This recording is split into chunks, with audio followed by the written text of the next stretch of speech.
The Dawn to Parkway project was a multi-year build starting with Parkway West, which was put in service in 2015.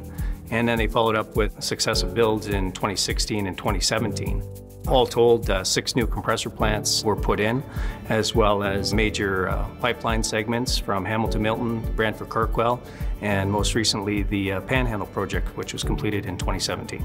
Even though it might be a small link in that entire North American grid, this has increased our capacity tremendously. Significant increase in horsepower and significant increase in large diameter pipeline, which takes us all the way from here in southwestern Ontario, northern Ontario, and out to the northeast U.S. The Panhandle project was a 40-kilometer, 36-inch pipeline project. It started at our Dawn compressor station and headed southwest from there to the Dover area. We had over 100 landowners that we were dealing with on this project. The total value of the project was $264 million, specifically for the growing greenhouse market in the Leamington-Kingsville area. The Dawn to Parkway projects included Dawn H, Lobo D, and Bright C. That project had a budget of $622 million and included installation of 3 new compressor stations, one at Dawn, one at Lobo, and one at Bright. The Brantford project was unique in the fact that we actually had to cross through the African lion safari. When you think about that, it's pretty challenging where they have roaming elephants and lions, and we actually have to go through the safari itself. We had to work with the business, and we had to time our project so that, 1, we didn't impact their business terribly, and 2, they could move their animals to a safe location, and also safety for our workers, because they wouldn't be able to work in the same environment. Hamilton Milton was constructed in 2016, and it started at our Hamilton gate station and then headed easterly towards our Milton gate station. And it was 20 kilometers of 48-inch pipeline going through rural and an urban area as well towards the Milton end. Controls for that environment, we had to work with multiple agencies to be able to get the proper permits to be able to work with the Niagara Escarpment. Challenges from cutting across the lake and having to dam the lake up, and then you've got other challenges going through schools. People make up a community, and I think when we focus in on things like having a community liaison lead, we had a dedicated person that focused solely on making sure that the community was taken care of. And this was something that we hadn't done before. You realize that the company cares.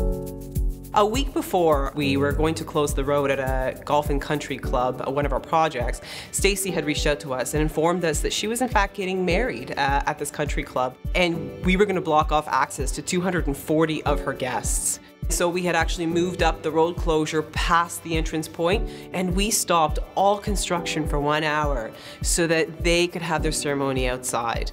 This is the kind of attention to detail that we were delivering, and then of course we sent a bottle of champagne to help celebrate. As a team, I'm very proud of the work that we've done to support major projects and ensure that projects are delivered on time, on budget, with our reputation intact, and welcomed back to the community. A lot of people might not understand what goes into a permit that we get from the agencies, but there's a lot of conditions. It'll be what time of year you can work, if you're working in a stream, the mitigation you have to put in place from things like silt fencing or pumping water around to protect the whole environment.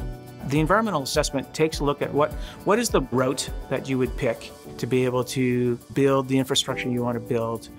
And then you start assessing a number of elements of that route. Environment is one element, archaeological interests, or social economic elements. After that, from a construction perspective, there's on-site monitoring. There's a lot of protections that are put in place. And then after the project's completed, it's the restoration.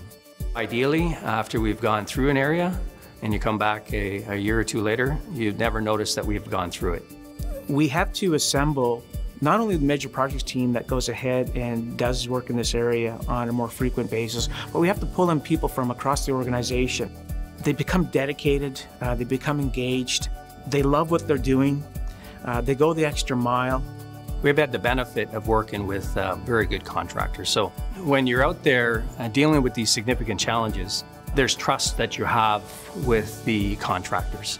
And it takes a large group of people working together to be able to pull off such a big project. The feeling at The end of a program is a little bittersweet because the people that are involved in it live to do this kind of work, are energized by this kind of work. It's been fast-paced. People spend a lot of their own personal time away from home, away from family. It's a great feeling of accomplishment and success.